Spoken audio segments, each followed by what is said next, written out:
सर्व लहानू भक्तांना सप्रेम जय गुरु. आज आपल्यासोबत त्रिमूर्ती नगर नागपूर येथील एक कळशे परिवारातील सदस्य आहे, ज्येष्ठ सदस्य आहे, ज्यांना प्रत्यक्ष समर्थ लहानूजी बाबांचे अनुभव आहेत आणि त्यांच्या जीवन प्रवासामध्ये आलेले सर्व अनुभव दाजी आपल्याला लहानूजी स्वानुभव या चॅनलला सांगणार आहेत. दाजी जय गुरु. जय गुरु. जय लहानूजी बाबा. जय लहानूजी बाबा. सर्वात आधी तुमचं संपूर्ण नाव सांगा. माझं नाव वामन बाजीराव कळसे. मूळचे राहणारे? मूळचं राहणारं बिष्णूर. बरं. पारशिंगाच्या पुढे. बरं. तर तुम्हाला समर्थ लहानूजी बाबांचा ध्यास हा कसा काय लागला याबद्दल सविस्तर? ऍक्च्युली आमच्या गावामध्ये मोठा पाटलाचा वाडा होता. बरं. तुमचं गाव हे नेमकं कुठे आहे? आमचं गाव हे बिष्णूर पारशिंगा अनुसया मातेचं आहे, त्याच्या समोर 3 किलोमीटर पुढे आहे. बरं.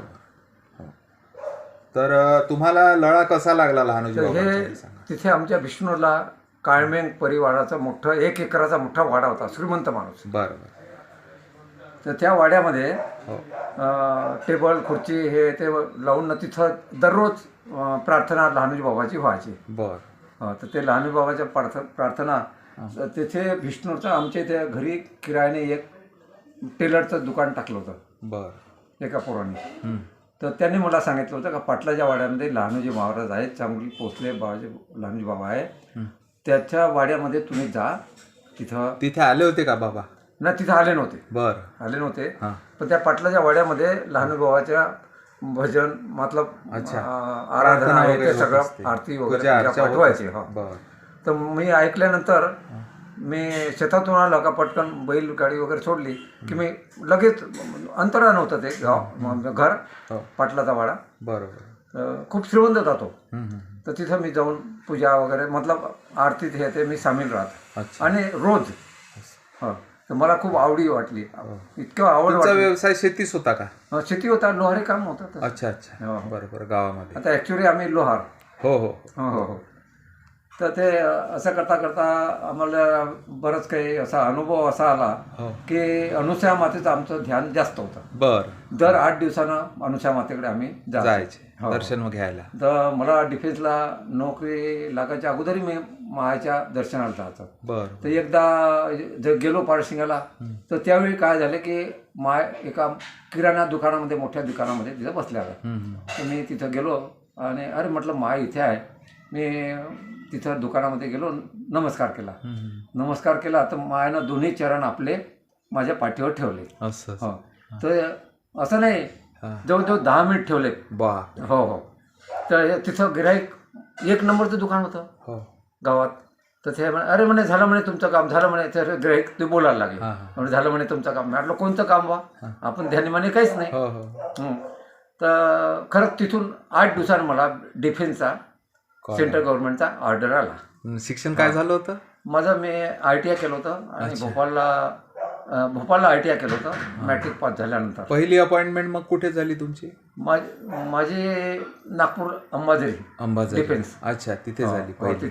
आणि तिथेच मग संपूर्ण सर्व्हिस झाली का? माझी तिथे पूर्ण ड्युटी 32 वर्ष.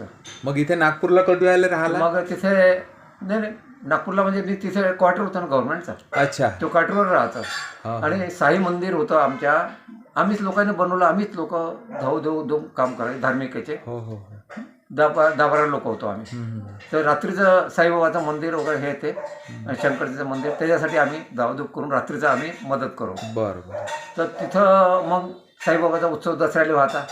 तर आमचे मित्र वगैरे म्हणे नाही म्हणे तुमचं अनुसया मातेचं चांगलं आहे, तर तुम्हीच जा म्हणे अनुसया माले आणाले.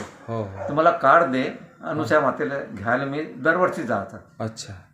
तर पहिल्यांदा मी अनुसया माला घरी आणू क्वार्टरवर. अच्छा. तिथं मला जेवण काम करून नंतर मग मी त्या साई मंदिरमध्ये आणायचं. असं करता करता बरेच दिवस होऊन गेले.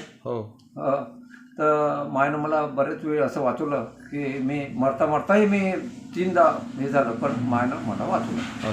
पण असं करता करता मग काय झालं की ते पाटलाच्या वाड्यातले आरतीचं मला माहीत होतं. तर ते वेळा काय वेळ झाला की अनुसया माय आणि लहानूजी बाबा ते दोघे माझ्या क्वार्टरवर आले. असं इथे नागपूरला क्वार्टरमध्ये डिफेन्सला. तर त्या रात्री किती 2-2:30 वाजता देवघरामध्ये मी झोपलो होतो. अनुसया माय काम ते दार तर बंद होतं, पण त्या आले अंदर. आल्यानंतर काम ते अरे म्हणते काले भटकता रे म्हणते हा. तू एक गुरु तर येतोय रे म्हणते लहानूजी बाबा. लहान बाबा. हां म्हटलं हा छान आहे म्हटलं मा हां काय हरकत नाही.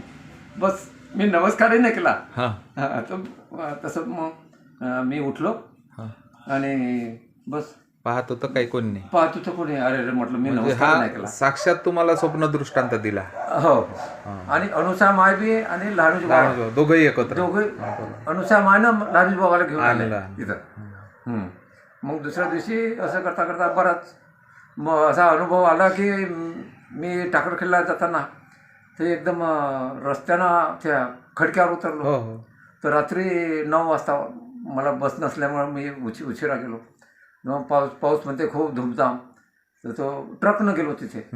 अरे म्हणे इथं कुठे ट्रकनं उतरता म्हणे इथं सर्व पाणी पाऊस आहे सर्व येऊन राहिलं गडगडून राहिलं. म्हटलं नाही मला उतरू द्या मला इथंच जायचं आहे. हो टाकर. मग मी मग छत्री उघडली आणि मी पायदळ अंधार रात्र गेलो.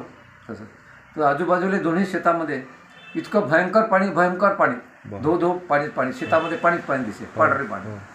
तिथं गेलो तर मग छत्री लावून गेलो पण मी थोडंसं बी बोललो नाही.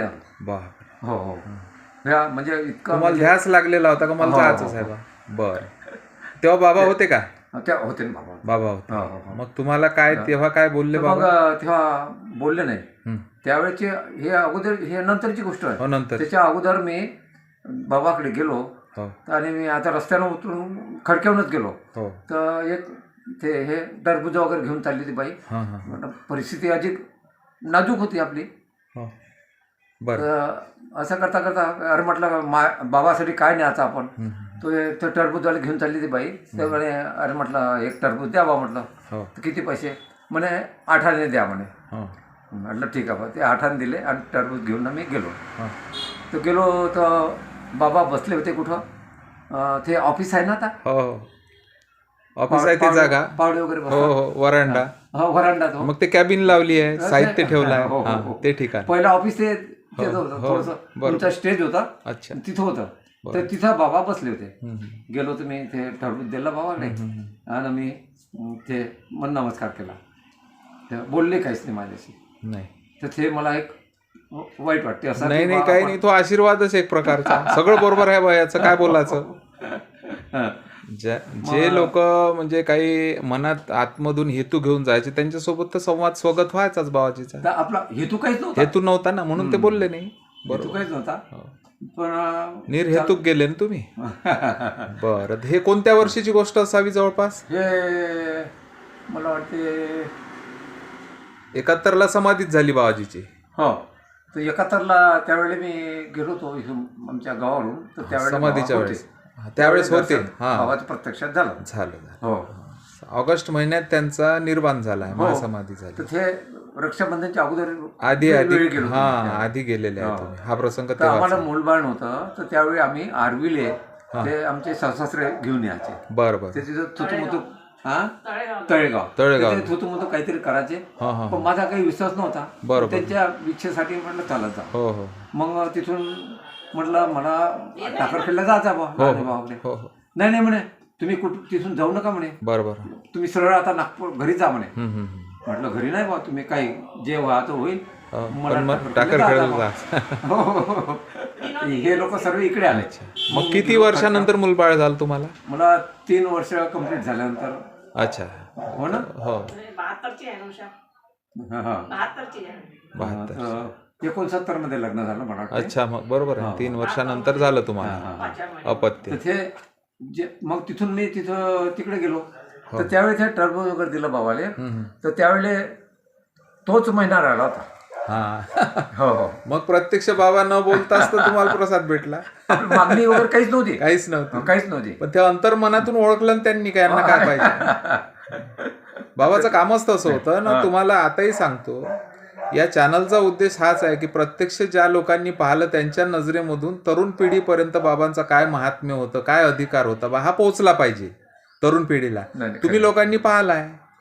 आम्ही लोकांनी पाहिलं नाही. आमचे जन्म 74चा माझा जन्म आहे. त्याच्यामुळं काय होते की तुमच्या नजरेमधून जेवढा विश्वास तरुण पिढी ठेवून तेवढा विश्वास आमच्या शब्दावर नाही ठेवत. कारण का तुम्ही प्रत्यक्ष पाहिलं नाही बा. आहे ना, प्रत्यक्षदर्शी आहे ना तुम्ही. तुम्ही साक्षीदार आहे त्या घटनेचे. तर ह्या अशा घटना आपल्याच लहानुजी स्वानुभव चॅनलवरती येत असतात. आणि परत आता लहानुजी श्री संत लहानुजी महाराज संस्थान टाकरखेडा येथे एक मोठं प्रसादालयाचं बांधकाम हाती घेतलेलं आहे संस्थांना. आता त्याचं उद्घाटन सुद्धा झालं. एक आता पहिल्या टप्प्याचं काम सुरू होणार आहे. तर मी सगळ्या लहान भक्तांना या माध्यमातून आवाहन करत असतो का फुल नाही फुलाची पाकळी, जसं अन्नदान आहे, गोसेवा आहे, गुरुदक्षिणा आहे, याच्यासाठी आपण सहकार्य केलंच आहे त्या भक्तांनी. आता मी गेलो होतो मागे 1101 रुपये मी दिला. हो बरोबर, 11 रुपये दिले. अन्नदान मध्ये तसं दिलं. काही नाही. हो. तर या प्रसादालयासाठी सुद्धा मी आवाहन करत असतो. म्हणजे आपल्या इच्छेने 100 रुपये द्या, 1 रुपया द्या. बाबाजी तर काय पैसे मागत नव्हते तेव्हा. हो, नाही नाही. राष्ट्रसंतांना सांगितलं त्या काळात की बाबाजी पैशाच काम आहे ना आपल्याला, पुढल्या पिढीसाठी काहीतरी येणाऱ्या भक्तांसाठी सुविधा करावं लागल बा. ते म्हणून लहानुजी बाबांचे शब्द होते म्हणते त्यावेळेस का तो सांगून गेला म्हणून लायण्या तसा वागला. म्हणजे मी तेव्हापासून बा शेवकाल सांगतो का हे पैसे पेटीत टाकून दे रे बा, या पद्धतीचं आचरण होतं. आणि खरोखर पैसे देतं फाडून फेकून देते फाडून पैसे. हे तुम्हाला माहित आहे. या गोष्टी. तर आपल्या चॅनलचा उद्देशच हा आहे की तुमच्या नजरेमधून तरुण पिढीपर्यंत महात्म्य समजलं पाहिजे, बाबाजीचा काय अधिकार होता. आणि अजूनही आद्य ग्रामगीताचार्य ज्यांना आपण विदर्भाचे दासगोनू म्हणू, ते रामकृष्ण दादा बेलूरकर यांनी जे लहानुजी लीलामृत लिहून ठेवलं, बाबाजीवरचं काही त्या काळात 4 पुस्तकात साहित्य लिहून ठेवलं, म्हणून आज आपल्याला त्याचं महात्म्य सुद्धा माहिती आहे. बरोबर आहे. तर त्या माध्यमातून तुम्ही जे काही अनुभव सांगितले याबद्दल मी तुमचा आभारी आहोत. नाही नाही. जय गुरु, जय लहानुजी बाबा. समर्थ लहानुजी महाराज की जय.